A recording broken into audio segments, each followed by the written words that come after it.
من الشیطان الرجیم بسم اللہ الرحمن الرحیم قال النبی صلی اللہ علیہ وسلم من سلم المسلمون من لسانہ و یدہ۔ نبی کریم صلی اللہ علیہ وسلم نے فرمایا کہ تم میں سے بہترین انسان وہ ہے جس کی زبان اور ہاتھ سے دوسرا مسلمان محفوظ رہتا ہے۔ آج ہر انسان بڑا عظیم مسلمان بننا چاہتا ہے،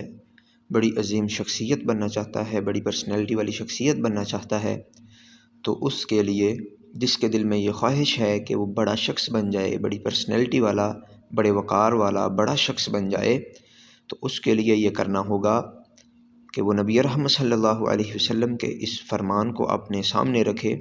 کہ من سلم المسلمون من لسانہ و یدہ، کہ اس کی نہ تو زبان سے کوئی مسلمان تنگ ہو، نہ اس کے ہاتھ سے کوئی مسلمان تنگ ہو۔